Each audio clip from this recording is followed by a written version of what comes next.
Hello friends, 50 days mehndi challenge ஷுவலிக் சிவோட என்ன ஆர்ட் டே 27 தான் பார்க்க போகிறோம். வாங்க வீடியோக்குள்ளே போகலாம்.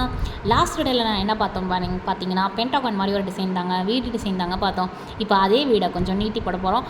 அது குட்டியாக இருந்துச்சு, இப்போ இது கொஞ்சம் லென்த்தாக இருக்க போகுது. ஸோ அதே மாதிரி போட்டு நம்ம இது ஒரு சிம்பிளான மண்டலா டிசைன்ஸ் தான் பார்க்க போகிறோம். ஸோ இது ரொம்பவே யூஸ்ஃபுல்லாக இருக்கும். ஸோ இதே மாதிரி நம்ம வந்துட்டு 3 லேயர்ஸ் போட்டுக்கிட்டு லைன் போட்டோன்னா தான் அது கரெக்டாக வரும். நான் ஒரு லைனில் வந்துட்டு அப்படியே ஸ்பைரல்ஸ் கொடுத்துக்கிறேன்.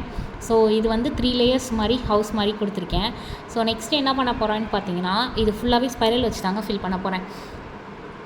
இப்போ வந்துட்டு உள்ளே வந்து ஒரு 4 லேயர்ஸ் இருக்கிற மாதிரி போட்டுக்கிறேன். ஒரு லேயர் ஃபுல்லாக ஹம்ப்பு, ஒரு லேயர் ஃபுல்லாக ஃபில்லிங்கு.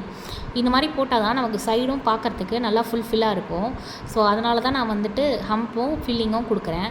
ஸோ இதுக்கப்புறம் என்ன பண்ண போகிறோன்னு பார்த்தீங்கன்னா, சென்டரில் நான் போன வீடியோவில் வந்துட்டு ஒரு இது போட்டிருந்தேன், ட்ரீ மாதிரி போட்டிருந்தேன். ஸோ லீவ்ஸ் வச்சு போட்டிருந்தேன். இதில் வந்துட்டு என்ன போட போகிறோன்னு பார்த்தீங்கன்னா, ஸ்பைரல் தாங்க போட போகிறோம். ஸோ இப்போ என்ன பண்ண போகிறோன்னு பார்த்தீங்கன்னா, அவுட்டர் லேயர் ஃபுல்லாக ஸ்பைரல்ஸ் கொடுத்துட்டேன். சென்டரில் லைன் போட்டு நான் வந்துட்டு அதில் ஸ்பைரல் டபுள் சைடு இருக்கிற மாதிரி போட்டுக்க போகிறேன். ஓகேவா? ஸோ மேலே ஒரு லீஃப் இருக்கிற மாதிரி போட்டுட்டு சைடில் 2 பக்கமும் கரெக்டாக ஈவனாக ஒரு ஸ்பைரல் இருக்கிற மாதிரி போட்டுக்கிறேன். இது வந்து ரொம்ப ஈஸியான டிசைன். நீங்களும் வீட்டில் போட்டு பார்த்துட்டு ட்ரை பண்ணுங்கள். Thank you friends.